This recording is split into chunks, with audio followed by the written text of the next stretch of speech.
Overall view आपको क्या समझ में आ रहा है उत्तर प्रदेश में, एक प्रश्न। दूसरा, ये 24 के बड़े इम्तिहान से पहले का छोटा इम्तिहान है।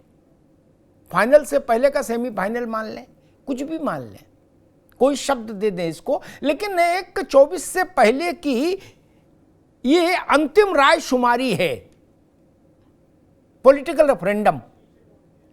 क्या असर देख रहे हैं आप इसका फिर 24 पर? अमिताभ जी, एक तो हमारे धन्य भाग्य की आप डिबेट की शुरुआत लगभग हम ही से करते हैं, ये एक सम्मान का विषय है। दूसरी चीज मैं आपको बताऊं, ये क्या तरह के चुनाव हो रहे हैं, उसको एसिड उसके कुछ कारण है। जो नगर निकाय के मनोनीत हुए सदस्य आएंगे, जनता से फर्स्ट पॉइंट ऑफ कांटेक्ट होता है, चाहे पॉलिटिकल हो, चाहे सरकार की जो नीतियां हैं, योजनाएं हैं, यानी गली मोहल्ले में किसका दबदबा रहेगा पार्टी का, ये डिसाइड हो जाता है। एक तो इसका इंपॉर्टेंस हो गया। जो दूसरा आपने पूछा ये सेमीफाइनल या फाइनल है, मैं इसको फाइनल मानूंगा। उसके पीछे कारण है, इन निकाय चुनावों में कोई आर्टिफिशियल इंटेलिजेंट सिस्टम प्रभावित नहीं कर पाता है लोगों को। आप ये देखिए, टीवी पे एडवर्टीजमेंट तो इसका हो नहीं रहा है कि भाई फलाने प्रत्याशी को जिताइए या पार्टी को। ये हार्डकोर पॉलिटिकल कैंपेनिंग होती है और ग्राउंड में जिसकी पकड़ होगी वो उसका रिजल्ट आता है। तीसरी सबसे इंपॉर्टेंट चीज कि कौन लीड करेगा, ये आपने शुरू में ही बता दिया। जो गंभीर है, आप ये देखिए, एक आदमी योगी आदित्यनाथ जी 50-55 सभाएं कर रहे हैं, बहुत माइक्रो लेवल पे चीजों को कर रहे हैं। मायावती जी महल से निकली ही नहीं, और अखिलेश यादव जो भैया जी हैं, उन्होंने तो वो एक दिन बोल देंगे सिंहासन खाली करो, हम आ रहे हैं, उनको इसी से सत्ता मिल जाएगी। तो ये इंपॉर्टेंट इसलिए है कि आप ये समझिए, जिसने इसको भेद लिया, आप ये समझ लीजिए कि उसने अंतिम द्वार को भेद लिया। ये बेस है, नींव को मजबूत करना है। अगले बार आगे जो चुनाव होंगे, यहीं से सारी व्यवस्था और पकड़ आपके एक एक वोटर, गली मोहल्ले के वोटरों पे अगर आपकी पकड़ बनेगी, इन्फ्लुएंस करने की कैपेबिलिटी आएगी, तो इन्हीं चुनावों से ठीक बात है। जी, ये तैयारी है। ठीक बात मिश्रा जी। लगभग ये बात सारे दल मानते हैं, भाजपा, कांग्रेस, सपा, बसपा और बाकी जितने भी दल जो उत्तर प्रदेश में नहीं है, देश में हैं, सब के जो स्ट्रेटेजिस्ट हैं वो ये मानते हैं कि बूथ मजबूत होना चाहिए। और बूथ मजबूत तब होगा जब पार्षद मजबूत होगा। ये बूथ का खेल है, और चुनाव के प्रबंधन में बूथ की क्या भूमिका है, ये इधर 10-12 सालों में सब लोग समझ गए कि बूथ ही मुख्य इकाई है विजय के मार्ग को प्रशस्त करने के लिए। कपिल जी, 17 में कितने, अब तो आकलन किया होगा पार्टी ने, परसों तो रिजल्ट जी। अमिताभ, ये कहना कि 17 में कितने जी, पार्टी प्रवक्ता के लिए बहुत कठिन है। 17 में 17, लेकिन एक चीज सच्चाई है ये, इतना अच्छा आकलन हम सभी मिलके कर रहे होते तो शायद इलेक्शन की जरूरत ही नहीं होनी चाहिए कि भाई ठीक है, सबसे अच्छा आकलन जो है अमिताभ जी करते हैं और अब जनता को वोट नहीं डालना, जो अमिताभ जी बता देंगे बस वही हो गया। तो ये तो है नहीं। हकीकत यही है कि अब कितनी भी जो भी सच्चाई है वो तो बंद हो चुकी है। भाग्य तकदीर जो है, हमारे जितने भी परीक्षार्थी थे उन्होंने अपनी परीक्षा दे ली है, परिणाम बस 13 तारीख को आने। लेकिन इतना मैं अवश्य कह सकता हूं कि इस इलेक्शन को कतई 2024 का कोई फाइनल या सेमीफाइनल नहीं माना जा सकता। मैं क्यों कह रहा हूं आपको कि देखिए, इसमें जो पार्षद लेवल की चीजें हैं, आपने वहां पर देखा होगा कि हर वार्ड के अंदर वही व्यक्ति चुनाव लगता है जो उस वार्ड का रहने वाला होता, मोस्टली लोग उसी जगह से खड़े होते हैं, और तमाम पार्टी से भी और निर्दलीय भी खड़े होते हैं, और साथ ही साथ उसी वार्ड की समस्याओं से लेकर के रूबरू होते हैं। अपने ही लोगों के बीच में जाके सभी वोट मांगते हैं, जो भी आपके पड़ोसी हैं, तो सब एक दूसरे को, उनके अपने व्यक्तित्व पर भी ये चुनाव होता है। लेकिन मैं इस बात को आपको कह सकता हूं कि समाजवादी पार्टी चूंकि एक उत्तर प्रदेश का मजबूत संगठन है, समाजवादी के पार्टी के पास बूथों पर डबल कमेटियां हैं। आपने देखा होगा कि जब भी इलेक्शन हो रहा था तो हमारे बूथ पे जो हमारे अपने वो काउंटर्स लगते हैं, उस पे जिस तरीके से उत्सव का माहौल था, लोग अपनी पर्चियां बना रहे थे, वो अद्वितीय था। ठीक तो ठीक बहुत कवि सी जी, चीजें ठीक इस ठीक। बात आप दोबारा को में आते हैं संजय चौधरी जी, आपके पास सबसे बाद में आऊँगा हैं, चूंकि आप सरकार में हैं तो फिर आपको सब बाद में अवसर मिलना चाहिए। वैसे सरकार आगे रहती तो यहाँ तो बाकी लोगों को आगे रहना चाहिए। प्रियंका जी, खैर एक बात मैं पहले कपीश जी की बात पर कह दूँ, इस बात से मैं भी सहमत नहीं और अखिलेश जी भी सहमत नहीं जो उन्होंने कही कि 24 का लेना देना नहीं। अभी परसों से एक दिन पहले, मतलब 3 दिन पहले या 2 दिन पहले, अखिलेश जी 3 दिन पहले, शायद 4 दिन पहले कानपुर में रोड शो कर रहे थे। ठीक, वहां पत्रकारों से बात की उन्होंने, तो उनके शब्द में उद्धृत करता हूं, उन्होंने कहा हाँ इस चुनाव से 24 का रास्ता तय हो जाएगा। ठीक, तो समाजवादी पार्टी को उसी लाइन को पकड़कर चलना चाहिए जो अखिलेश जी ने कहा कि 24 का रास्ता तय हो जाएगा, इसलिए ये चुनाव महत्वपूर्ण है। और दूसरी बात, गली मोहल्ला नहीं, अभी नहीं आएंगे कपाशी, आप दोबारा में आएंगे तब, अभी आप मेरे बहस का फॉर्मेट जानते हैं। गली मोहल्ला अपार्टमेंट, इनका ही वोट पड़ता है लोकसभा में, इनका ही वोट पड़ता है विधानसभा में, इन्हीं का चुंगी के चुनाव में, इन्हीं का प्रधानी में।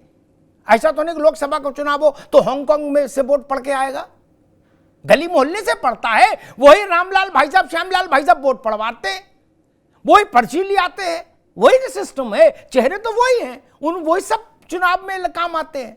ऐसा तो नहीं कि भाई निकाय वाली टीम अलग है पार्टी की, विधानसभा वाली अलग है और लोकसभा वाली बिल्कुल नहाई धोई अलग है, नए कपड़े पहन के। वही लोग हैं, वही लड़वाते हैं चुनाव। ये मूल एक स्वरूप है भारत के चुनावी प्रबंधन का। प्रियंका जी, आपकी पार्टी कहाँ है? अमिताभ जी, आपने जो सवाल पूछे उसके उत्तर में मैं यही कहूंगी कि कांग्रेस के पास अब होने को कुछ नहीं, तो जो कुछ भी मिलेगा वो गेन ही होगा। और रही बात 24 की, अगर आप बात करेंगे तो मैं ये जरूर कहना चाहूंगी, अगर हम 24 का कैलकुलेशन करने बैठे तो सिर्फ उत्तर प्रदेश ही नहीं डिसाइड करेगा, उसमें कर्नाटक भी होगा, उसमें हिमाचल भी होगा, उसमें आंध्र प्रदेश भी होगा और मुद्दे भी अलग होंगे। क्योंकि प्रधानमंत्री का जो चुनाव होता है और जो उनका कार्यकाल रहा है अब तक, उनके कार्यकाल का आकलन किया जाएगा, उन्होंने जो जनता से वादे किए थे उनसे सवाल पूछे जाएंगे। तो ये जो चुनाव होगा वो सिर्फ प्रधानमंत्री जी के चेहरे पर चुनाव होगा। वैसे तो कर्नाटक के चुनाव में प्रधानमंत्री जी का चेहरा था, और जैसे जैसे सर्वे आने लगे, रिजल्ट आने लगे, तो नड्डा जी का चेहरा लगा दिया गया। तो ये होता है, भारतीय जनता पार्टी है, ये कुछ भी कर सकती है। नहीं, भारतीय जनता पार्टी का, भारतीय जनता पार्टी से पूछूंगा मैं अभी, सिर्फ इतना अभी ले उधर कर्नाटक तक अपने, आज सिर्फ इतने तक रहे 24 के निकाय उत्तर प्रदेश। एक मिनट प्रियंका जी, 1 मिनट, सब आपने तमाम राज्यों का जिक्र किया, उन पर भी चर्चा कल कर लेंगे, परसों करनी है चर्चा उनकी कर्नाटक पर ही। आज सिर्फ चर्चा कर ले कि 80 सीटों वाले उत्तर प्रदेश में 4 करोड़ 32 लाख लोग वोट डाल गए। ठीक, इतनी तो बहुत सारे राज्यों की आबादी नहीं, और इतने बहुत सारे राज्य, भारत के अधिकांश राज्यों में इतने वोटर नहीं जितने अकेले यहाँ स्थानीय निकाय में वोट डाल गए। इसलिए मैंने सिर्फ ये निवेदन आपसे किया कि कांग्रेस कहाँ है, इतना पूछा, आप उसको कर्नाटक लिए गई, और अभी कर्नाटक की बात नहीं ना यार। 24 का चुनाव में तो कहाँ से आप इसको अलग कर देंगे? आप 24 के चुनाव की बात कर रहे हैं, निकाय चुनाव जो है उसके रिजल्ट आने वाले 13 को, तो अब 24 से हम उसको कैलकुलेट करेंगे तो फिर हम एक लार्जर स्केल पे देखेंगे ना इस पिक्चर को। ठीक है, मैं वही कहना चाह रही हूँ। ठीक है, लार्जर 24 के चुनाव की अगर हम बात करेंगे तो उत्तर प्रदेश की जो जनसंख्या है उसके हिसाब से रोजगार भी तो मांगेंगे, उसके हिसाब से ये भी तो कहेंगे कि महिलाओं। ठीक है प्रियंका जी, ठीक है। संजय चौधरी, प्रियंका गुप्ता ने जो बात की उस पर एक और टिप्पणी खड़ी हो जाती है कि वो उसको बाहर ले जाना चाहते हैं उत्तर प्रदेश के दायरे से। स्वाभाविक है, कांग्रेस के, मैं भी कांग्रेस का प्रवक्ता होता तो बहस को उत्तर प्रदेश की बाउंड्री से बाहर ले जाता, क्योंकि उत्तर प्रदेश में क्या बहस करूं,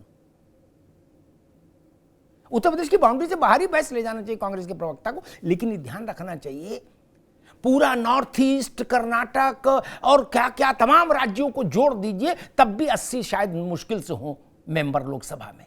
इसलिए उत्तर प्रदेश है। लोकसभा में कौन जीतेगा उसका एक बड़ा खाका उत्तर प्रदेश अकेले खींच देता है, बाकी दर्जन भर राज्य इकट्ठे होते हैं तब कहीं जाके यूपी बनता है। इसलिए भी यूपी महत्वपूर्ण है, ये भी हम लोगों को ध्यान। हिमाचल और यूपी एक साथ नहीं खड़ा हो सकता ना तराजू पर, ये भी देखना होगा। यूपी है, कितने हिमाचल तुल जाएंगे तब जाके यूपी के बराबर आएगा पलड़ा। कई दर्जन हिमाचल लगाने पड़ेंगे। ये है ना, इसीलिए उत्तर प्रदेश के चीफ मिनिस्टर को कोई रहा हो, आज से नहीं, गोविंद वल्लभ पंत जी के समय से, संजय जी पुराने आदमी हैं, उनको स्मरण होगा कि next to prime minister political hierarchy में माना जाता रहा, क्योंकि उतना बड़ा प्रदेश है। हमने नॉर्थ ईस्ट के तमाम चीफ मिनिस्टर्स को देखा जो मंत्रियों के यहां आते थे तो वेटिंग रूम में बैठते थे, लेकिन उत्तर प्रदेश का चीफ मिनिस्टर जब दिल्ली आता था तो उसका एक औरा होता था। इसलिए मैंने निवेदन किया था उत्तर प्रदेश को लेके, वो और सच्चाई है। खैर संजय चौधरी जी, मेरा अपना 30-35 साल का अनुभव कहता, जितने मैंने चुनाव देखे इस दौरान, किसी चीफ मिनिस्टर ने एक आधा सैकड़ा जनसभाएं ये सिविक पोल में नहीं की, स्थानीय निकाय के चुनाव में नहीं की। भारतीय जनता पार्टी का स्टेक क्या है, क्या उम्मीद है, 17 में कितने?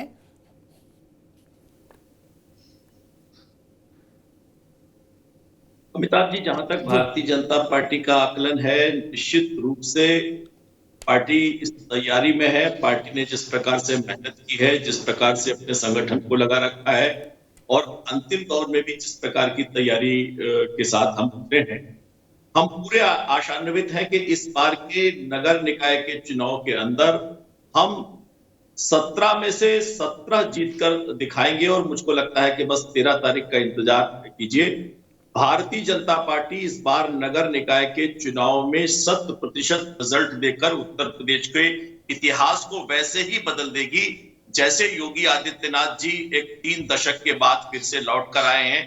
उत्तर प्रदेश की जनता राजनीतिक रूप से इतने परिपक्व है कि 5 साल में मुख्यमंत्रियों का बड़ा तीव्र विश्लेषण करती है, और करने के बाद उत्तर प्रदेश की जनता ने 37 सालों में हर मुख्यमंत्री को बदल कर दिखा दिया है।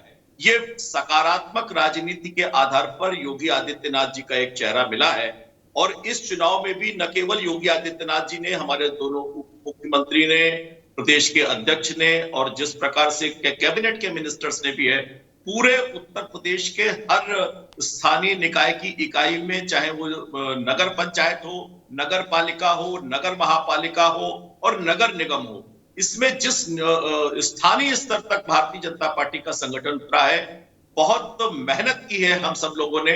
और मुझे लगता है कि इस मेहनत का परिणाम उत्तर प्रदेश की जनता भारतीय जनता पार्टी को निश्चित रूप से देगी, क्योंकि उत्तर प्रदेश का ये वो क्षेत्र है जहां की पढ़ी लिखी जनता, जागरूक जनता उत्तर प्रदेश में भारतीय जनता पार्टी को पहले से ही प्रतिबद्धता के आधार पर अपना स्नेह और आशीर्वाद देती रही है।